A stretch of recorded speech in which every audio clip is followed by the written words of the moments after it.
Welcome everyone to this third video here on chapter 17. In this video, we're going to just introduce the idea of titrations.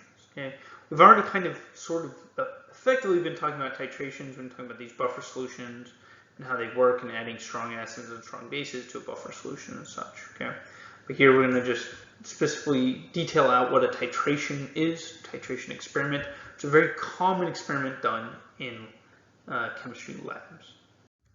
Okay, so how a titration works, right, is you have, right, some titrant, okay, your titrant is this thing here, right, where you know the concentration of what your titrant is, right, and you are putting it in this graduated cylinder, which allows you to measure exactly how much volume you've added, okay, to the solution here, right, which contains some unknown concentration, right? And often in the solution you'll have an indicator, right? Because often these titrations are going to be acid-base reactions, so you'll have some sort of indicator, okay, that changes colors when your reaction reaches what's called the equivalence point, which we'll talk about in a second, right? And once you reach that equivalence point, you'll see a color change, right? And then you know when you should stop, and you can calculate then what is the change in volume, okay, of the titrant that you've added to get the number of moles of the titrant you added to then allow you to calculate the concentration of the unknown value in the beaker down below. Okay. So, what is titration? Okay, right. Titration we've broken up into right, a couple of phases. Okay, and this is specifically talking about like acid base titration, right? Which we'll just focus on acid base titration in this course. But technically you can do titration for other types of chemical reactions. Okay? So initially you just have your acid or your base in your beaker, right? You have that beaker, right, with some unknown concentration of stuff potentially, right, in that beaker. Okay. Maybe you know the concentration of the thing in the beaker and you don't know the concentration of your titrant. Okay, it can vary depending on how you set up the problem, right? But you have some just acid or base in your beaker, right? And you haven't added anything to it, okay? If you have, say, an acid in your beaker, right, then you add some strong base and you'll start partially neutralizing that acid, okay? In which case you'll still have a bunch of acid in your solution, right? But you've gotten rid of some of it, you've done some partial neutralization, right, to remove some of the acid from solution, right?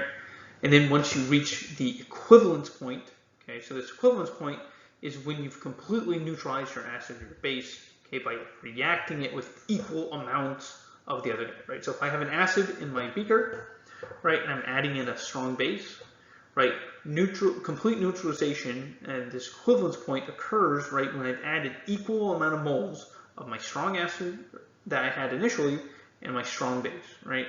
And it doesn't have to be strong acid, strong base, right? It could be weak acids or weak bases. Right, but this equivalence point is when you've added equal amounts of your acid and base, right? The moles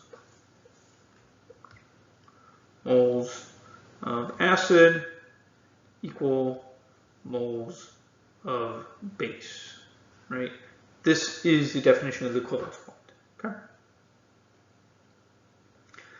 Right, and then after that, you've completely neutralized everything. And so now you're just diluting the titrant, right?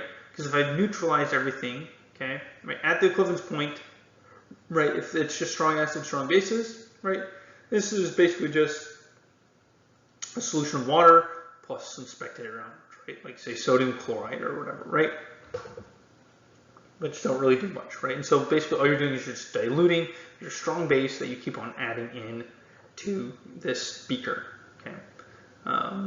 and no other further chemical reactions are occurring. Right, and so just a reminder, right, for these dilutions, right, we know the moles of your solute before and after diluting your solution, right, is the same.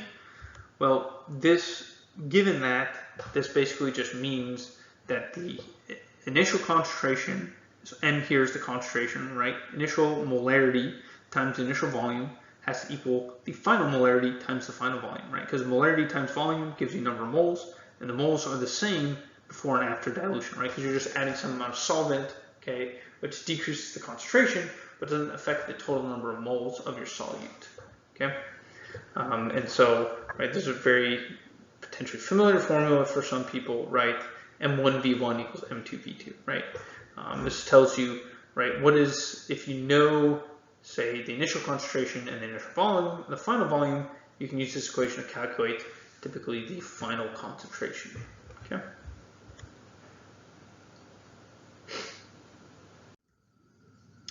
All right, so just a couple of points about the math, right, for acid-base neutralization reactions, right?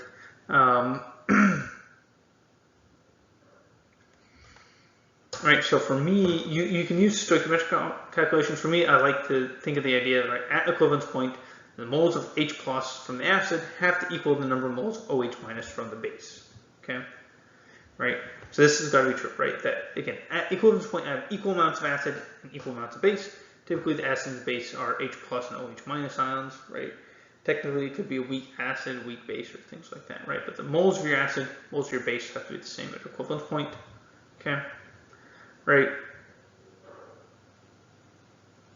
which the moles of the acid is the concentration of acid times the volume added, and then this Na here, and then B, right, moles of base, which is concentration base times volume base, right, Na and B's, right, are just the number of H plus ions and OH minus ions that you get from your acid or base, right, so HCl, right, Na would equal 1, right?